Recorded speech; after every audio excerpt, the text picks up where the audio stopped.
ইফতারের সময় পরিবারের সবাই মিলে হাত তুলে মোনাজাত করতে পারবে কিনা? মোবাইল দেখলে কি রোজা ভেঙে যাবে?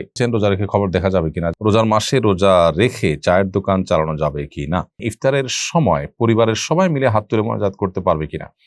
ইফতারের সময় দোয়া কবুল হয়, সবাই যার যার মতো হাত তুলে দোয়া করলেন। কিন্তু যদি কোনো একজন হাত তুলে দোয়া করেন আর কেউ পরিবারের সদস্যরা আমিন বলেন সাথে, কাকতালীয়ভাবে এরকম হয়ে যায়, মিলে যায়, অসুবিধা নাই। কিন্তু এটাকে যদি সিস্টেম পরিণত করা হয় যে এভাবেই তারা করবেন, এটাকে তারা সুন্নাহ মনে করেন বা এটাকে পদ্ধতি মনে করেন, তাহলে সেটা ভুল হবে, বেদাতের দিকে চলে যেতে পারে এটা একসময়। কারণ কোনো আমল যখন সম্মিলিত বা ঐক্যবদ্ধ কোনো ফরম্যাট শরীর ঠিক করে দেয় না, তখন আমরা কোনো একটা ফরম্যাটে সেটাকে ঠিক করে নেওয়া উচিত নয়। তবে দোয়াটা এটা মূলত গোপনে এবং কেঁদে কেঁদে আল্লাহ করতে বলেছেন, উদু রব্বাকুম তাদাররুআন ওয়া খুফিয়া। তবে হ্যাঁ, পরিবারের ছোট সদস্যদের, বাচ্চা কাচ্চাদের শেখাবার উদ্দেশ্যে বা ওরা জোরে জোরে দোয়া করলেন, তার সাথে তারা শরীক হলো, সেটা হতে পারে শিক্ষার উদ্দেশ্যে। মোবাইল দেখলে কি রোজা ভেঙে যাবে? না, মোবাইল দেখলে রোজা ভাঙতে যাবে কেন? তবে মোবাইলে হারাম বা খারাপ কোনো জিনিস যদি আপনি দেখেন তাহলে গুনাহ হবে।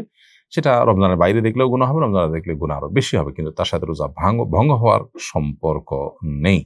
রোজা রেখে খবর দেখা যাবে কিনা? যাবে, যদি জায়েজ খবর হয়, যদি খবরের দৃশ্য হারাম হয়, না জায়েজ হয়, তাহলে সেটা দেখাতেও সর্বস্থায় না জায়েজ। রোজার মাসে রোজা রেখে চায়ের দোকান চালানো যাবে কি না? অন্য ধর্মাবলম্বী বা বেরোজগার যারা আছে, অসুস্থ আছে, তাদের কাছে চা বিক্রি করলেন আপনি, তাদের জন্য চায়ের দোকান খোলা রাখেন, না জায়েজ নয়। কিন্তু আপনি যদি রোজাদার বা আপনার মুসলিম কিন্তু ইচ্ছাকৃত রোজা রাখছে না শরীয়গ্রাহ্য ওযর ছাড়া, তাদের মধ্যে চা বা অন্যান্য নাস্তা খাবার ইত্যাদি বিতরণ করেন বা ডিস্ট্রিবিউশন করেন বা তাদের কাছে বিক্রি করেন, তাহলে সেক্ষেত্রে আপনি একজন গুনাহগার মানুষকে গুনাহের কাজ করতে সহযোগিতা করছেন। সেজন্য এটা আপনার জন্য শরীয়তের দৃষ্টিকোণ থেকে নাজায়েজ কাজ হবে।